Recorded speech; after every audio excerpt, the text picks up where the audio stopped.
দীর্ঘক্ষণ বন্ধ থাকার পর ম্যানুয়ালি চলে জোকসু নির্বাচনের ভোট গ্রহণ। এরপর আবার গণনা শুরু হয় মেশিনে। জগন্নাথ বিশ্ববিদ্যালয় ক্যাম্পাসে আছেন আমাদের সহকর্মী শেখর আজাদ। আমরা বিস্তারিত জানতে যুক্ত হচ্ছি তার সঙ্গে। শেখর, কারিগরি ত্রুটির কারণে প্রায় 5 ঘন্টা বন্ধ থাকার পর জোকসুতে ভোট গণনা শুরু হয়েছে আবার, এবং রাত 12:30টার পর জগন্নাথ বিশ্ববিদ্যালয় কেন্দ্রীয় ছাত্র সংসদ জোকসু নির্বাচনের এই যে ভোট গ্রহণ আবারও শুরু হয়েছে, সেখানকার সর্বশেষ খবরাখবর আপনার কাছ থেকে জানতে চাই। এখন পর্যন্ত কে এগিয়ে আছেন?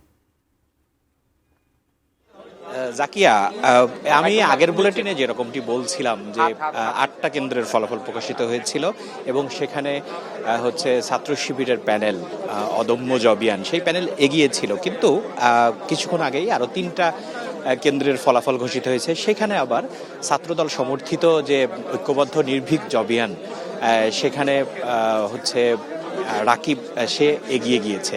আমি যদি 3টা যেই টোটাল এই পর্যন্ত 11টি কেন্দ্রের ফলাফল হয়েছে সেইগুলো একটু বলি। সেটা হচ্ছে ভিপি প্রার্থী যে ছাত্রদল সমর্থিত, তিনি পেয়েছেন 1142 ভোট, এবং হচ্ছে শিবির সমর্থিত ভিপি প্রার্থী রিয়াজ তিনি পেয়েছেন 1031 ভোট।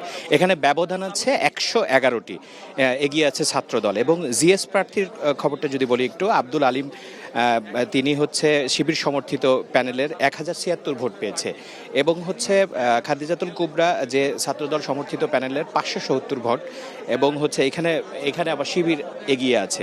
পাশাপাশি এজিএস প্রার্থী মাসুদ রানা শিবির সমর্থিত 1020 ভোটে পেয়েছে, এবং তানজিল ছাত্রদল সমর্থিত প্যানেলের 898, এখানে ব্যবধান 122। তার মানে বলা যায় যে হচ্ছে এখন পর্যন্ত, যেহেতু আগের বুলেটিন বলেছিলাম শিবির এগিয়ে, কিন্তু ভিপি পদে এবার আবার যে পরবর্তী 3টা কেন্দ্রের ফলাফল এসেছে, এখানে আবার ছাত্রদল সমর্থিত প্যানেল তার আগে। তার মানে বলা যায় যে খুব হাড্ডাহাড্ডি, বিশেষ করে ভিপি পদের জন্য ছাত্রদল সমর্থিত প্যানেল এবং হচ্ছে ছাত্র শিবির সমর্থিত প্যানেলের মধ্যে মোটামুটি একটা হাড্ডাহাড্ডি লড়াই চলছে, এবং এটার একদম পূর্ণ ফলাফলের জন্য আসলে শেষ পর্যন্ত অপেক্ষা করা ছাড়া কোনো উপায় নেই।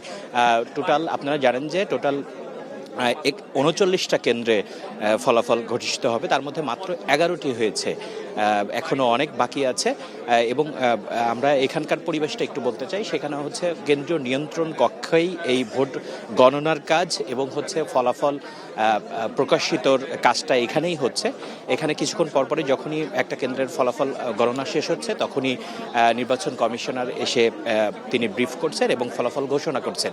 এবং এই সার্বিক বিষয়গুলো বাইরের যে 2টা গেট এবং ক্যাম্পাসের ভিতরে 3টা বড় বড় স্ক্রিন ফিট করা হয়েছে, সেই স্ক্রিনে সরাসরি সম্প্রচার করা হচ্ছে, এবং মাইকেও এই ফলাফলগুলো তারা বাইরে থেকেও দেখতে পাচ্ছে। তার মানে ক্যাম্পাসের যে আইন শৃঙ্খলা পরিস্থিতি কালকে যেরকমটি অনেক কিছু নিয়ন্ত্রণ করা ছিল, এখনও সেটাই আছে।